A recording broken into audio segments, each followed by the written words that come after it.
So today we are here again, and we'll take up this passage starting with these caption lines. In moments when the inner lamps are lit and the life's cherished guests are left outside, our spirit sits alone and speaks to its gulps. In fact, we'll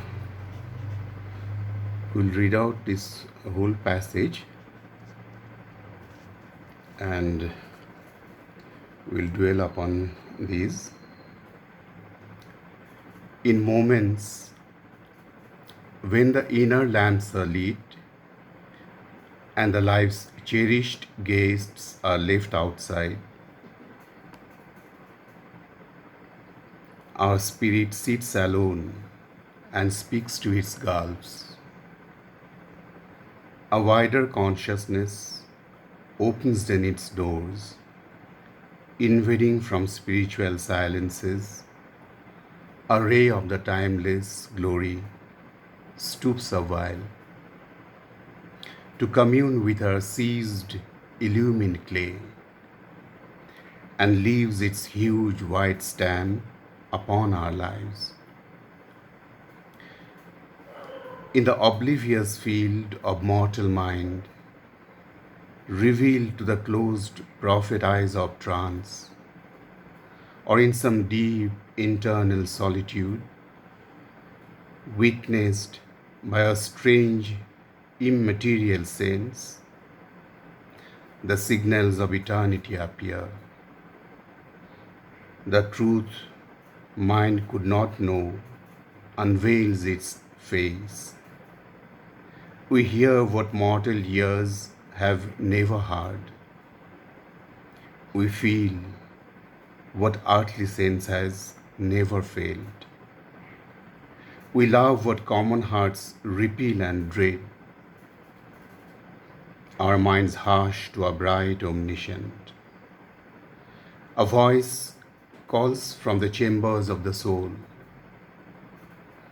We meet the ecstasy of the Godhead's touch in golden privacies of immortal fire. So this whole passage, in fact, this is a continuation of the description of the experiences that a human being prepared for getting in contact with his soul when the moment arrives, then he is prepared to have such kind of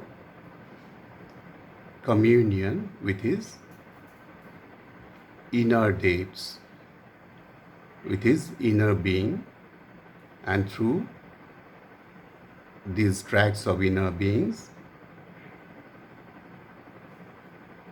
he receives the divine guidance. So it's a beautiful thing happening to each one of us, each one of our lives, but only we do not normally happen to see or realize. But only when it happens to that particular soul, then only we realize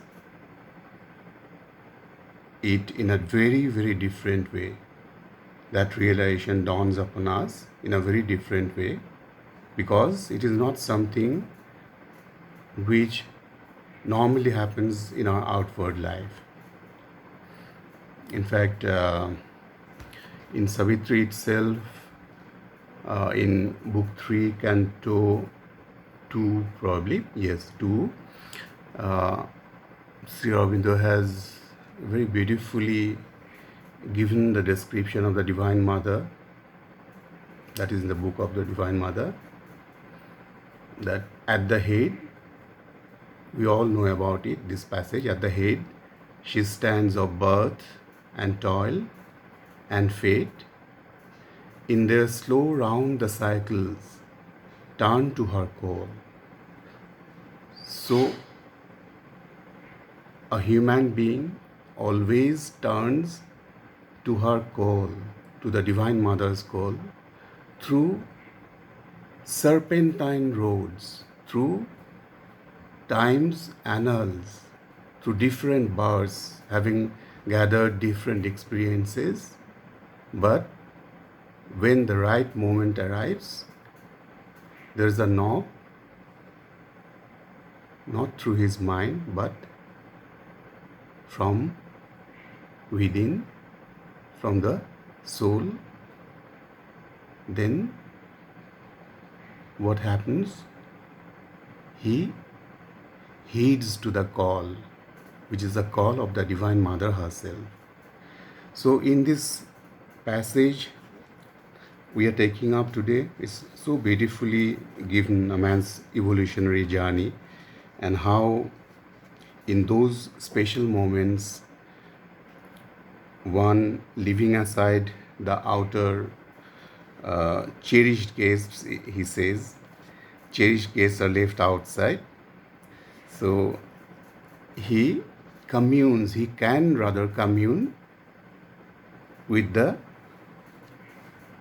spirit within through different tracks, different spiritual planes, and thus is guided. So in moments when the inner lamps are lit and the life's cherished guests are left outside, our spirit sits alone and speaks to its gulps. Normally, our sight is turned outward. Everything, whatever we are, whatever we do, there's a transaction always, as we discussed earlier also, transaction with the outward nature. So we are outwardly turned always, as the Upanishad says. Our being, human being, is outwardly turned, and the inner being is always close to us. Whatever domains are there, whatever inner planes of consciousness are there, those remain closed normally. But again, there are rare moments in which what happens, we turn inward, maybe in deep thought, maybe in self-contemplation, in meditative moods. We sometimes forget about those cherished guests, that is the egoistic interests, desires, whom we always entertain in our outer life. In those rare moments, what we do, we keep them aside. We do not entertain them, we do not allow them to enter into our being and go within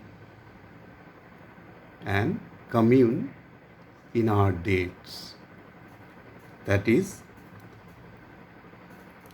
the usual inrushes of desire and ego interest, which are the usual guests, they are not allowed, and we go deeper and deeper through different tracks, through different areas of those spiritual realms, and our soul can then move freely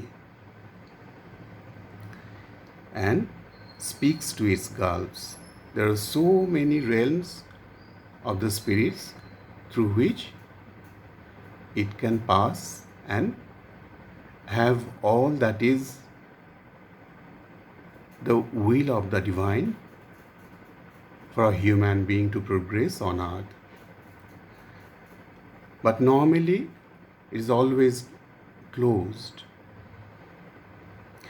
Only when the influence and touch of the soul reach other parts, that is the outer parts, then everything becomes totally different. A wider consciousness opens then its doors, invading from spiritual silences. A ray of the timeless glory stoops a while to commune with her seized illumined clay. To commune with her seized illumined clay and leaves its huge stamp upon our lives. So, till then, we are shut up in our petty daily rounds in which we are engaged, always focusing on outward things, fulfilling our desires, and consequently, we all know what happens. We get disappointments because these are transient in nature. These cannot stay forever. Towards which we look forward, these cannot stay forever and they perish finally. And we are disappointed.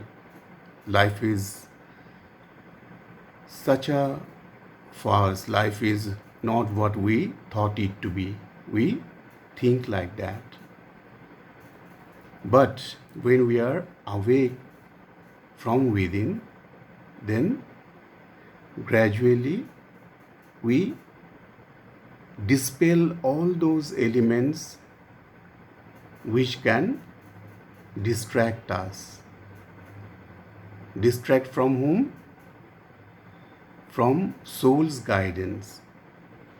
In fact, when we enter into our depth means the depth is the subliminal, because we normally, as we discussed earlier also, we remain in the outer consciousness, that is in our outer mind, in our outer vital this thing, interest and all those things, then the outer physical also.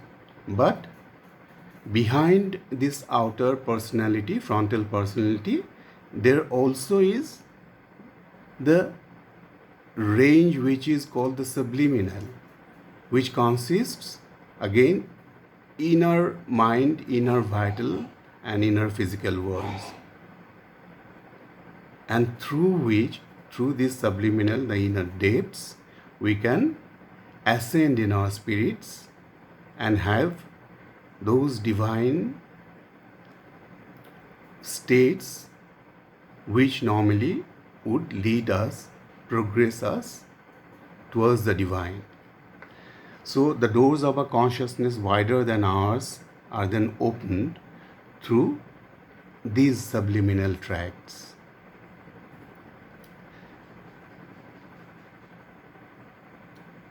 Of course, what is written there here, a ray of timeless glory stoops a while. Then what happens? A ray of timeless glory.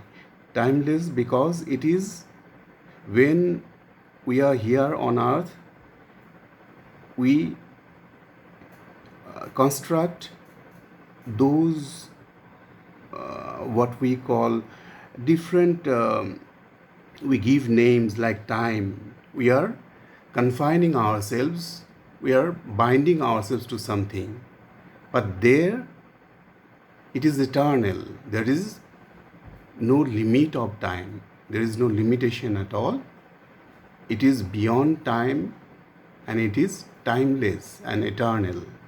So, when from the eternal, the divine glory stoops a while, bends down upon our lives and makes room for us to commune with it through the subliminal ranges of consciousness, then only we realize and we get a glimpse of the divine and its workings.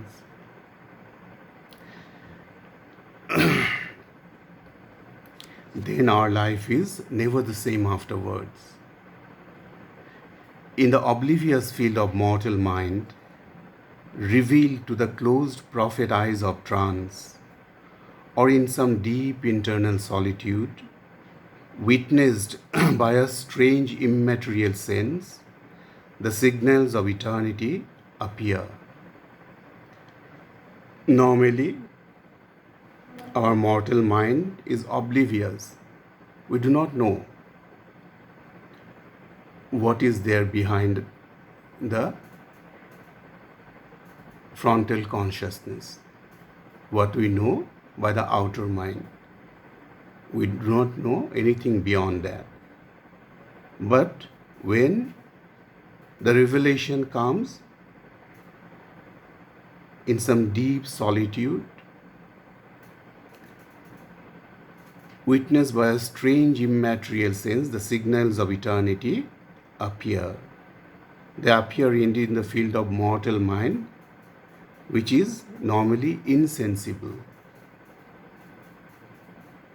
When the divine draws in, takes possession gradually, then even the mind all knows that it is something else, which hitherto it was not accustomed to know. It didn't know. They reveal themselves also in a profound inner loneliness and are witnessed by an unusual, subtler sense. There are subtle senses which only through those realms we, or for that matter, man comes to know about. Then the signals of eternity appear.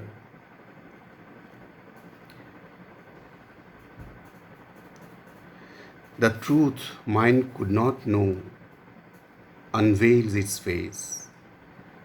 We hear what mortal ears have never heard. We feel what earthly sense has never felt. We love what common hearts repel and dread. Our mind hushed to a bright omniscient. A voice calls from the chambers of the soul, and we meet the ecstasy of a Godhead's touch. We meet the ecstasy of the Godhead's touch in golden privacies of immortal life, in immortal fire. The truth which the mind seeks but cannot find, the truth which the mind has failed to know, then reveals itself gradually. Then what happens? The sensation and feeling which it never experienced, the subtler ones come in and possess ourselves. And normally our mind, which becomes restless and very much active always, then there dawns a quietness, a calm, only when the divine can possess itself in that state. So these are the signals of eternity flashing on the levels of seeing, then hearing, then feeling, sensation, everywhere. And finally, the Godhead's touch becomes imperative in our whole being. That is why it is so interesting in our human journey. Till the moment comes, nobody knows anything beyond the surface life. And because we do not know, we become oblivious, then it is all the same. We are driven by our desire-bound life, fulfilling our desires,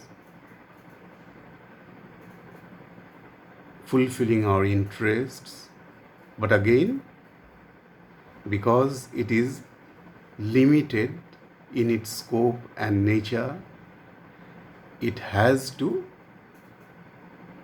come to an end. Then we get disappointed. Then we feel dejected. Then we go here and there seeking for solutions in our lives. But all those solutions are also temporary. And this is what propels a human being to seek for the truth. What is the truth of my existence?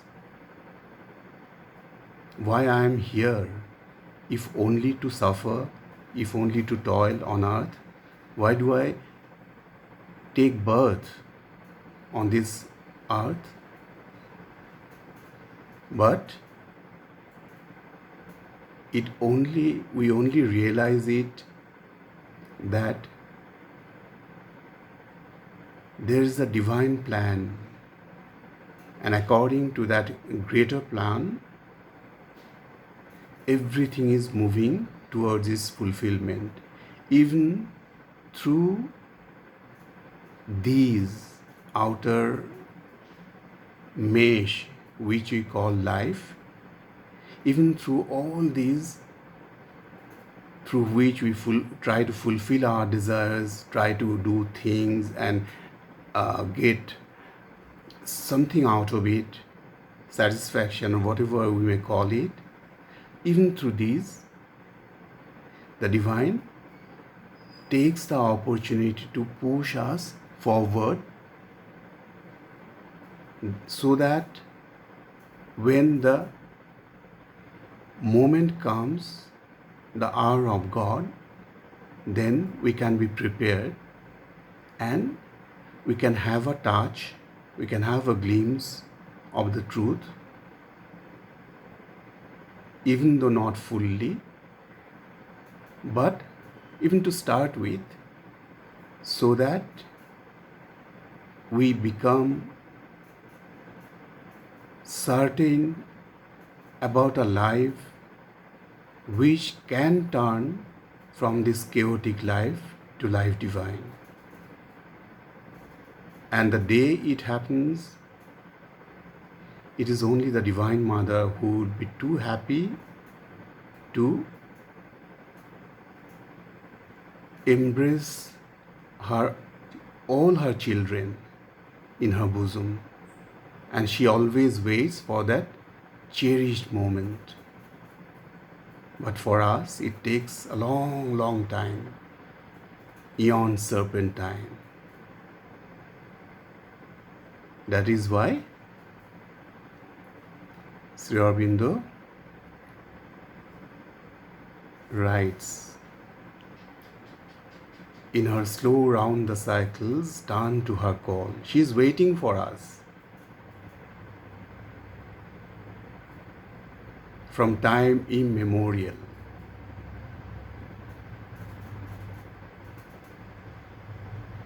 And on our part, we have been coming and going. But our journey is perpetual. We might know in a single birth that we have been there earlier also, in different names, in different vestige, in different culture, in different country, changing our personality in different times. But we also have been pursuing the goal, which is the inner one. The outer is only for the sake of the outer journey. But the inner journey is the main thing which she is concerned about, the Divine Mother. And she takes all the opportunities, in fact, she arranges all those opportunities for us to come into contact with her. At the slightest opportunity, she utilizes all those moments.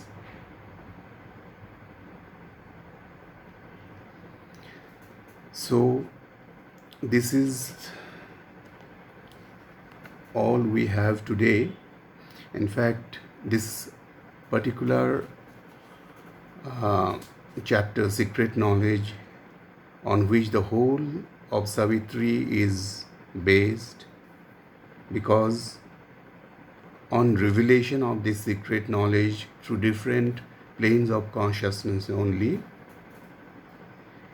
the whole book, Savitri, takes shape, the final shape. And afterwards we see that it is Ashwapati's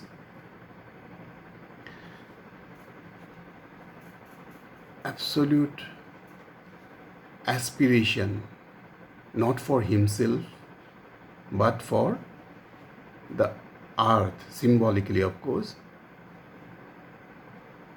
that he aspires for the Divine Mother to have the boon. Because he now realizes that only with the coming of the Divine Mother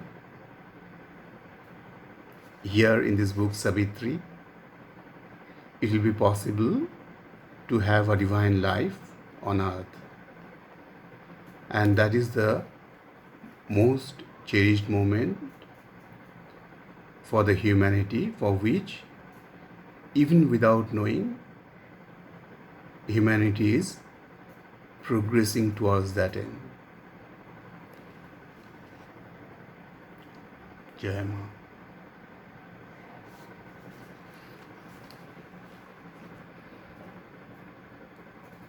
Do you have something?